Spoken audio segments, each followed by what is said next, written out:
Isn't that important to first graders? I can do it myself. They're way past the 2-year-old, I can do it myself.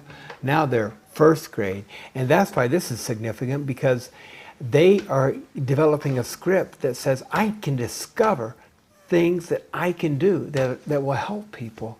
And it adds to so much significance. So now it's not too young to help them ask that question. We won't fully inventory it, but now's the time to start asking questions, because it'll make a difference on the destination side. Let's go to legacy point number 3.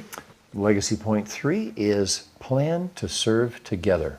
Why is this thing called serving together so strategic? They've actually done some research on this, and what they have found is that when kids serve side by side with their parents, they bond with their parents in a way that they don't without serving. They also, if you're doing the service ministry with others at your church, they bond with the folks at church.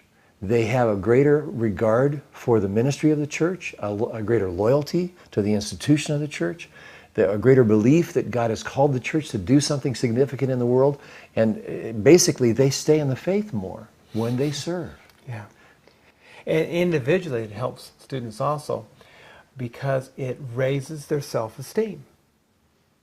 There's studies that show that actually incidences of drug or alcohol abuse or self-destructive patterns diminish, because kids, like adults, when they find a purpose bigger than themselves outside to serve, their self-esteem goes up. That's God's design. That's why He said, you know, the greatest of you will be the least. That's the road to true greatness, is servanthood. And the amazing thing is that some studies have indicated that when kids serve in a faith environment with their parents, that has a stronger impact on their becoming a mature, faithful adult later than Sunday school attendance, a regular Sunday school attendance, Bible studies. It can have a profound impact on your child's faith. So, plan to serve together. Well, let's do that. Let's plan to serve together. Now, we would like you to, within the next 30 days, plan a family servant event. Now, I know that life is busy, but you can plan anything from a very moderate involvement to more of an extensive involvement. But the important thing is to be intentional enough to plan it. Let's talk about the planning process. A good way to look at this is there are circles of influence around us. We have the closest circle, which would be our own family. And then a circle beyond that would be our friends, neighbors, and even people at church. I mean, that's still family. And beyond that is the community and the world. We have opportunities to serve at each one of those circles. Examples, serving family. Yeah, there's examples in your handout. You could surprise your family members with some kind of service activity. Or you could have, everybody could adopt a secret servant. Everyone could be a secret servant, rather, for someone else in the family, and you'd have to guess who your secret servant is. Doesn't that sound like fun?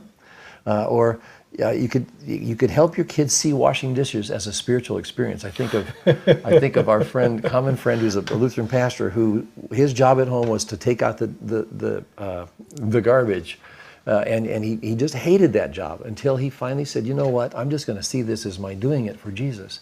And then he looked forward to it, because he was serving Jesus when he served his wife in that way. Yeah. So can we help our kids see dishwashing in the same way? We can hope.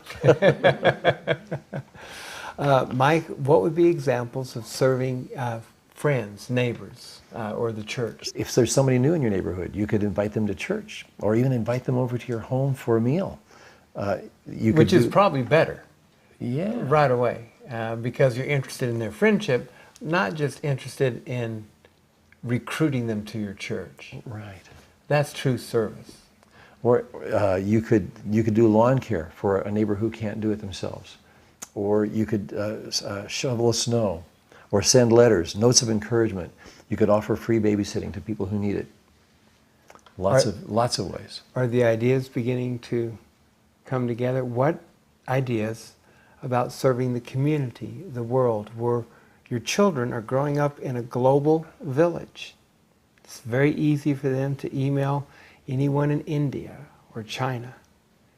How can they stay connected and take their handprint to serve the world in that way?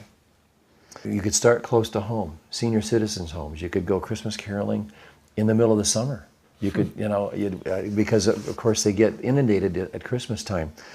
Serving food at Thanksgiving as they get older, that would be something they can do. Collecting toys for missions or Goodwill or Toys for Tots, food for pantries. The list is there for you to look at, and it's meant to help germinate ideas in your mind and heart. Compassion International is a great opportunity to adopt a child in a different country who does not have enough food. And you provide food and education and even letters back and forth with just a very minimal, I believe about $30 a month. So even first graders can begin to develop a mindset that says we can make a difference out there, way far away from us, Yes. for Christ. So let's talk about it in your groups. In the next 30 days, what might be some options that you would consider to plan to serve together?